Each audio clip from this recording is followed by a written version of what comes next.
Shalom, shalom bien-aimés. Je crois par la grâce de Dieu que nous allons bien, que le Seigneur nous a fait beaucoup de bien encore durant cette semaine. Il nous a tenus par la main et qui nous a conduits sur ces sentiers vers le vert pâturage, pour la seule gloire de son nom. Et j'aimerais qu'ensemble puissions lui dire merci. Merci pour sa bienveillance, merci pour sa grande fidélité. Prions. Tendre Père, tu es bon pour nous. Et de jour en jour, tu te révèles. De jour en jour, tu nous tiens par la main. De jour en jour, tu nous étires et nous remplis. Nous sommes reconnaissants et nous voulons te rendre la gloire. Nous voulons témoigner que tu es vivant et tout-puissant. Ah Seigneur, tu fais des choses exceptionnelles. Par le doigt de Dieu au travers de nous, tu te manifestes. Par ton esprit au travers de nous, tu te manifestes. Et nous sommes reconnaissants de ce que toi, tu opères, de ce que toi, tu travailles, de ce que toi, tu continues d'opérer et de prendre la place au milieu de nous. Te rendons la gloire, te disons merci. Prends tout l'espace au-dedans de nous. Remplis-nous, conduis-nous, guide-nous et fais comme bon te semble de chacune de nos vies, Père. Nous sommes tout à toi. Fais ton œuvre en nous et que toute la gloire te soit rendue, Père, au nom puissant de Jésus. Nous t'avons prié, Père, avec action de grâce. Amen. Amen, amen, amen, bien-aimé. Je suis heureux de te recevoir à nouveau sur cette plateforme où je te parle de communion avec la personne du Saint-Esprit, la personne la plus importante de ma vie, de ta vie, à toi aussi, si tu as dit oui à Jésus. Pourquoi dire oui à Jésus? Simplement parce qu'il est la lumière qui vit en venant dans le monde, éclaire tout temps. Jésus est la lumière qui éclaire la vie de tous les hommes.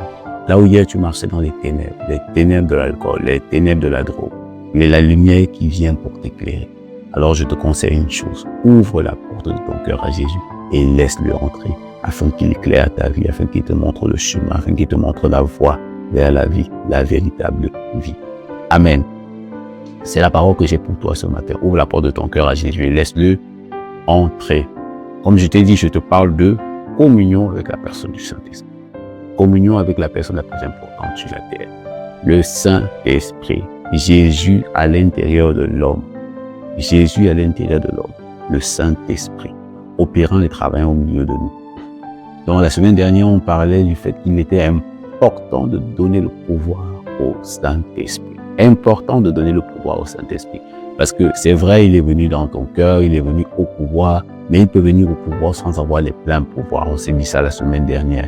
La seule manière de lui donner les pleins pouvoirs, c'est en lui laissant le trône de ton cœur, en obéissant aux instructions qu'il te donne. En obéissant aux instructions qu'il te donne. Donc, chaque fois qu'il te donne une parole, tu dois pouvoir t'aligner sur la parole qu'il t'a donnée. Si tu as dit debout à 6 heures pour prier, debout à 6 heures pour prier. Si tu as dit va très tôt au travail, lève-toi et va très tôt au travail. Si tu as dit prends un peu plus de temps dans ma présence ce matin, prends un peu plus de temps dans sa présence le matin. En fait, mon point de dire que marche sur les instructions qu'il te donne. Il peut être au pouvoir sans avoir les pleins pouvoirs. La seule manière de lui donner les pleins pouvoirs, c'est en obéissant à ces instructions, je me répète dessus. Alors, bien aimé, capte ça, saisis ça et cours avec ça au nom de Jésus. Pour cette semaine, nous voulons continuer parce que la vérité, c'est que donner le pouvoir au Saint-Esprit, c'est vraiment un processus de tous les jours, de tous les instants. Et nous voulons continuer dans cette même dynamique en lui donnant le pouvoir. Comment encore je fais pour lui donner le pouvoir en ce qui me concerne?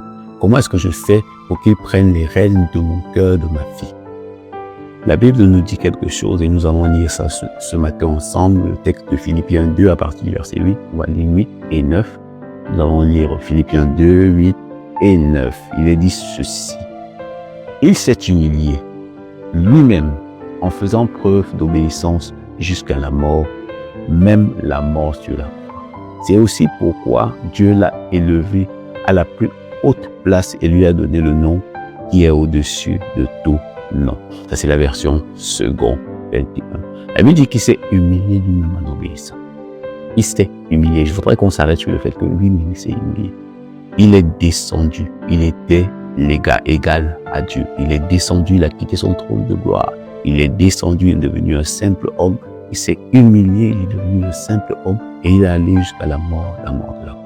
Mon point est de te dire que si tu veux que le Saint-Esprit conduise ta vie, tu dois apprendre à descendre toi-même, à t'humilier toi-même.